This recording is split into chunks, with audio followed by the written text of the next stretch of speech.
Coming up on Getting Divorced Without Losing Your Mind is the tools you'll need to approach your divorce more strategically and less reactively. Hello and welcome. This is the podcast and book, Getting Divorced Without Losing Your Mind. I am happy you're here. I am your host, Corey Shapiro. We are continuing our series on the court. Last time we did the court conference, and today we're going to do court guidance. And what is court guidance?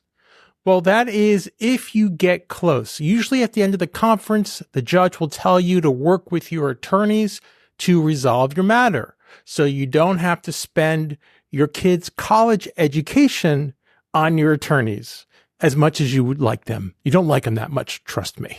It's just too expensive.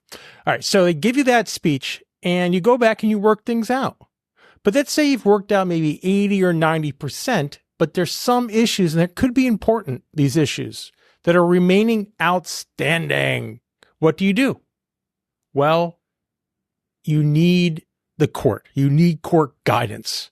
There are other ways to do it, but if you're in the court system, probably one of the easier things to do if you don't have a budget for a trial and you are becoming a little bit more cooperative with the other side, a little bit more diplomatic, maybe if you have the right opportunity and the right judge, you'll get some court guidance. But before we get into that good fun, let's just talk a little bit of current events. My wife said to me, Jennifer Lopez, Ben Affleck, they're getting divorced, which I was surprised, although, was I? I mean, the warning signs were there. I didn't realize how many times Jennifer Lopez has been married. That was surprising to me. And then I found out she said that she filed divorce papers pro se. And she's like, what's pro se? And I'm like, my first thing is Jennifer Lopez can afford 10 top dog attorneys. You remember top dog attorneys?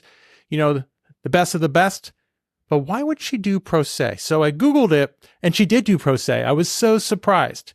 And it was also on an important date for them. I think their anniversary date or something like that.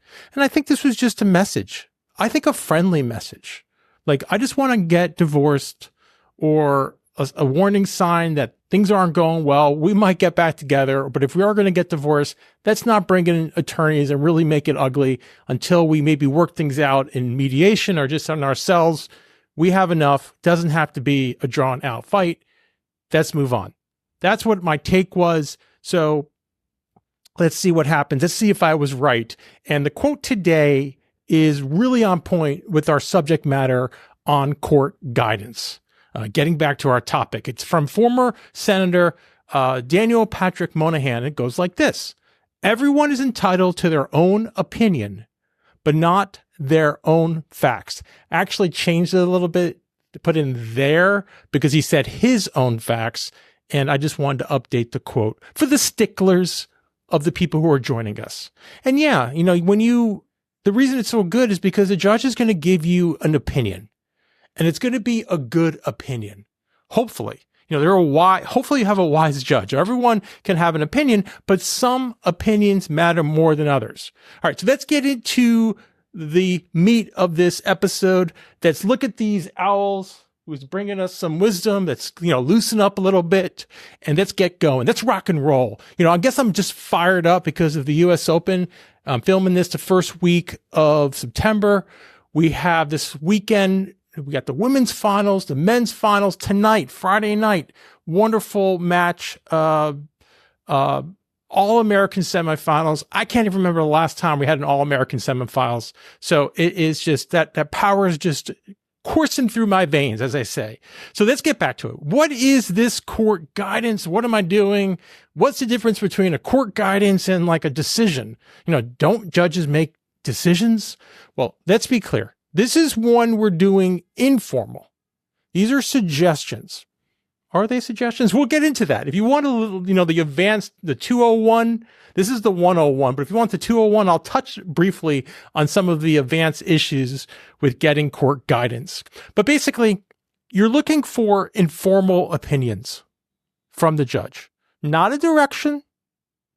It's giving you some self-control. It's like when you're a child, you can say, well, we can go to Mexican or Italian food. See, some self-control. You can't say, I want to go for Japanese. That's not on the table. So that's really what's going on. You just need an informal opinion. You have the judge. Maybe you've been in a conference 1 or 2 times, and the judge is open to giving you this court guidance, this advisory opinion, this informal suggestion of what to do. So let's just go through the good, the bad, and ugly about asking the court for court guidance. Okay, the good is if you're not really going to go that far anyway, and you've really resolved most of the big issues, but you just have 1 or 2 other issues that could be big, but the heat's off, save your budget, save your time, save your energy, save your money, save everything, and have the court give you just a recommendation. Sometimes you just need a decider, and that's what the court does really well. Okay, the bad, the decider, the judge, may not necessarily be a wise judge. They look like a wise judge because they, it's very ornate, generally, the court system. Go to their courtroom. They have, usually they wear a black robe. It looks very official. You call them your honor, but not every judge is wise. Okay, they might be overwhelmed. They might be going through their own divorce. They might have their own issues. They might not even like matrimonial. A lot of times judges who it takes a certain type of judge, and there's some amazing judges out there that I've been before, but I've been to other judges that just matrimonial is not their thing, and that's okay. So you have to be careful of who you're asking, the judge, and it might be risky. The ugly is you get what you get. You get what you get. Meaning if you don't like the judge's suggestion, and it's against your position. And I told you, this is maybe a little bit going into 201, a little bit more advanced. I told you, if you don't follow the judge's recommendation, I do think, this is nowhere written. I just think they're holding it against you, even subconsciously. Because didn't I make a suggestion? Aren't you not listening to it? And you now have a burden. I'm not saying you can't convince them, but you now really have to convince them because their gut reaction was against you. Can it happen? Yes. I want you to all calm down. If you get the suggestion from the court, and you can convince the judge later on, you can still change your mind. So I brought that down. So yes, it could happen, but it's harder. It's harder. So let's just give an example of how this would work in real practice. So let's say you resolved most of the custody issues, but you can't figure out summer. Let's say the father wants to take the children to, let's say to Europe, to Denmark. And he has a good reason, because during the marriage, that's where the grandparents were, his grandparents, and that's where the kids went with the mother. So when they were an intact family, most of the summers for all these years, there was a practice of going to Denmark for the whole summer. Let's say 8 weeks. But the mother, who's in, let's say, New York, where I practice, doesn't want that. Obviously doesn't want to go now with the grandparents. There might be some tension. Let's say it's not, they're not conscious uncoupling. They want to move on. Maybe she has her own partner, her own life. Maybe she has a job. I don't know what the situation is, but she doesn't want to do it anymore. And probably the judge is not going to force her to go the whole summer to Denmark to see her kids, right? So maybe she offers 2 weeks. That could be standard. 2 weeks, you get 2 weeks, or I get 2 weeks, or maybe a month and a month. But the dad's insistence, a month, 2 weeks, that's not enough. I want more. So what do? Well, this is where, if you have the right judge, you can ask for the suggestion, but you got to be careful. You got to be careful. And the reason is because sometimes if you throw out these numbers, they might just meet in the middle. Because if they make one parent really, really happy, really happy, then that's a problem, because the other parent's not going to settle, right? So it's probably not going to be 2 months what the dad wants. It's probably not going to be 2 weeks what the mom really wants. It's going to be somewhere in the middle. So if you're dead set on, 2 months or 2 weeks, you're really going to have to give the other side something else of equal or greater importance. And that might be hard to do. You might not have it. So be careful when you ask for these suggestions, unless you really want to follow it. But sometimes maybe let's say, a month is enough. And that could, dad's not super happy with a month, but it's better than 2 weeks. Doesn't want to spend the money, the trial, doesn't want to deal with it.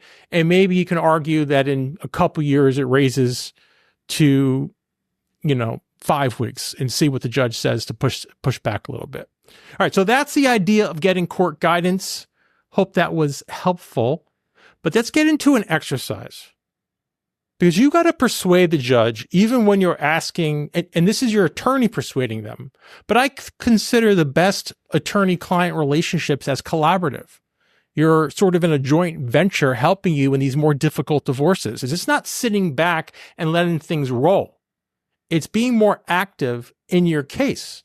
You might have a type of an attorney who's doing everything and on the ball, but even so, it might be really nice to just be engaged, check in.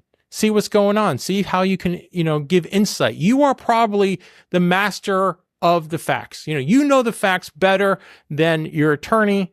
You know how the other side thinks better than your attorney. So until a lot of time passes, I would be really active in your case, especially in the beginning, because I think that first year of your divorce is so important to set the stage right, either for a good settlement or to do what's necessary to set yourself up that you have the information required to prove your case. Okay, prove your case. So this all starts out with a 30 to 90 second elevator pitch. You can't just throw down, 3,000 pages of documents and 10 pages of text oral and just like a brain dump to the judge. That's not how this works. You got to summarize, you got to synthesize, you got to edit, you got to create this persuasive piece. Remember, OJ's attorneys did it really well. If the glove doesn't fit, you must acquit. Something catchy, something that can really resonate with the court. And that starts with an elevator pitch. So can you do practice this point? Let's go to the summer point and practice for 30 to 45, 90 seconds. What's your pitch? And, here's a first draft. Let's say your position is the father, that you want to have the kids go away for basically the whole summer because that's what they did. So what are 3 points you can say? You can say, well, Judge, the children's practice for their life has been to spend the summers in Denmark. And I want to continue that practice for their best interests for 3 main reasons. 1, they have the most amazing time in Denmark with their grandparents who they love and have developed a strong and secure bond. They have their friends or enrichment activities that they've been going to all these years.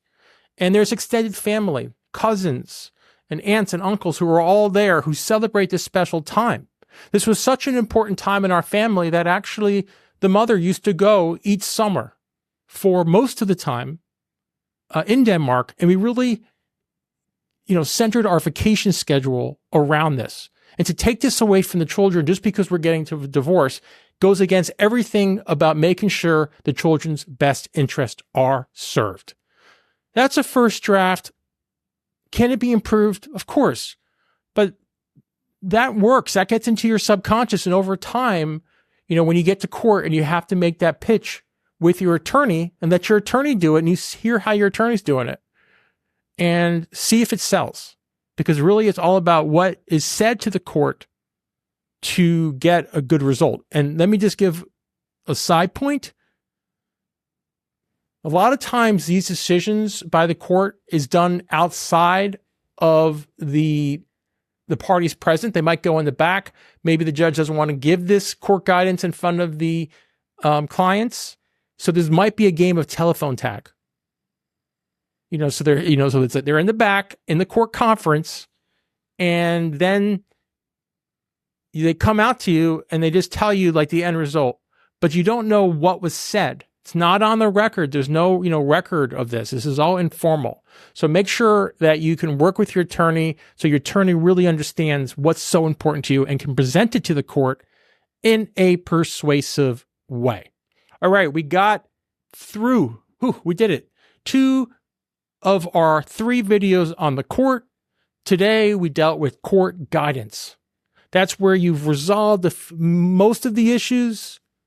You've been to a conference or two, and you just need a decider. You hope you have a wise judge, and you want this informal opinion, this suggestion. But be careful, because maybe if you don't take the judge's suggestion, they may hold it against you. Right? Listen, I appreciate you joining us on this podcast. We go step by step through the principles of my book, Getting Divorced Without Losing Your Mind.